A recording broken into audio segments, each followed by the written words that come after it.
Voilà, en tout cas, merci beaucoup, chers téléspectateurs. Merci de nous suivre sur YouTube, sur TikTok. Vous êtes nombreux partout dans toute la République démocratique du Congo et aussi en dehors de la RDC. Merci, nous sommes ici au stade des Jeunes de Katoka pour le démarrage du championnat local de l'entente urbaine de football de Kananga, édition 2024-2025. Il y avait des accords entre les dirigeants des clubs et les comités exécutifs de l'entente urbaine de football de Kananga, mais il y a eu le ministre des Sports qui a joué comme un médiateur et c'est aujourd'hui finalement qu'il y a eu un démarrage et des rencontres étaient au programme. Et il y a eu d'abord l'équipe de IFEL qui a joué contre la formation de Kalamoto et l'IFEL qui perd cette rencontre par 2 buts à 1. Jean-Pierre, vous êtes président d'une équipe Étoile Jaune et vous êtes aussi journaliste sportif. Vous avez vu cette rencontre et surtout le démarrage. Est-ce que vous avez un mot à placer par rapport au championnat local de l'entente urbaine de football de Kananga? Merci beaucoup Jean Lessin. D'abord, nous saluons le ministre provincial des Sports qui s'est impliqué pour qu'il y ait un redémarrage du championnat local de l'entente urbaine de football de Kananga. Vous savez qu'il y avait des petits problèmes entre les dirigeants des clubs et aussi l'organisation qui est l'EFCANA, mais les championnats ont quand même redémarré. Pour les matchs qui se sont joués aujourd'hui, le premier match qui opposait IFEL à Kalamoto, IFEL a perdu devant Kalamoto. Nous avons trouvé réellement, bien que le championnat a redémarré, mais les équipes ne sont pas très bien préparées. C'est un problème qui va revenir à nous. Nous, en tant que dirigeants, nous allons demander aux encadreurs, aux coachs de nos équipes de préparer. Parce que quand vous venez assister à un championnat local, d'abord de la division A, vous allez constater comme si vous êtes devant un championnat de la division B.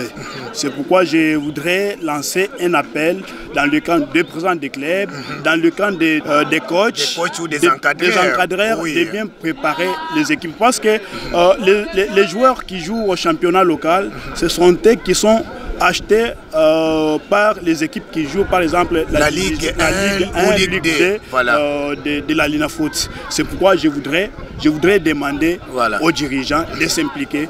Il ne faut pas minimiser. Le train est déjà en marche. On a déjà démarré. Il faut aller...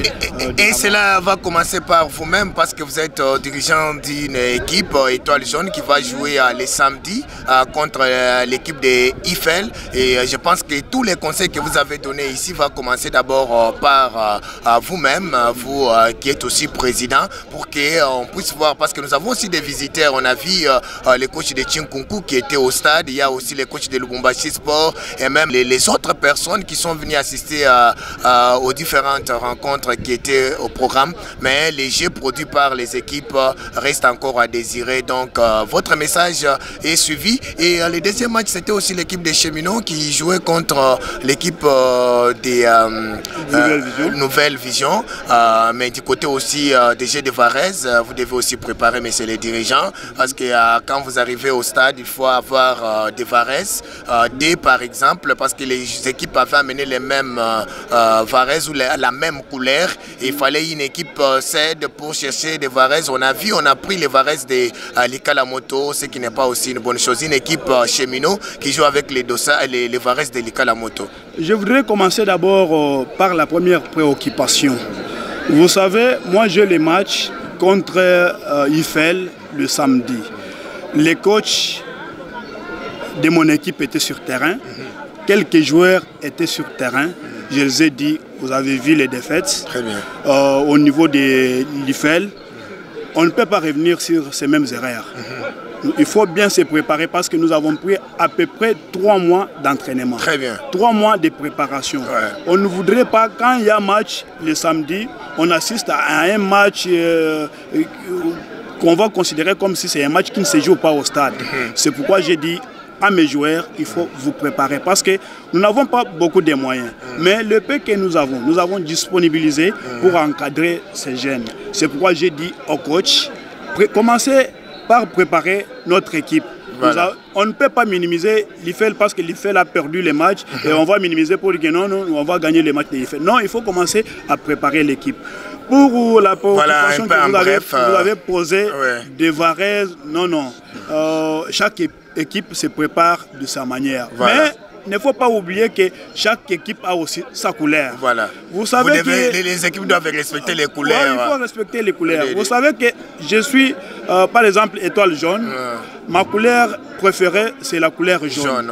Mais peut-être je joue avec Kapanda, qui a aussi la couleur jaune. Mais c'est Kapanda qui me reçoit. Il faut d'abord préparer. Parce que vous n'allez pas jouer avec le même couleur sur terrain. Voilà. Il faut amener ou apporter des couleurs de Varese sur terrain pour éviter des petits problèmes. Des va-et-vient, allez-y chercher les Varese parce que non, non, ça non. Voilà, merci beaucoup, chers téléspectateurs. C'était pour vous une manière de vous annoncer que le championnat local de l'entente urbaine de football édition 2024-2025 a débuté. Et Jean-Pierre, je vous dis merci pour ces quelques questions que vous avez eu à répondre et surtout pour votre disponibilité. Merci beaucoup à vous, Jean Lessin, mais je voudrais terminer par un message.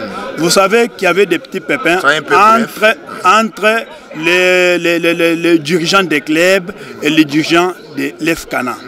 Mais vous trouverez qu'il y avait eu déjà un terrain d'entente.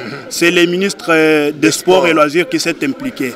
Mais je suis vraiment surpris de voir que l'équipe de Kapanda, pas de Kapanda, l'équipe de Kamaï a perdu par forfait. Or, dans la réunion avec les ministres, les trois parties, c'était comme les trois parties, c'est-à-dire l'EFCANA, la LIFCOC et aussi les sociétaires qui sont les dirigeants.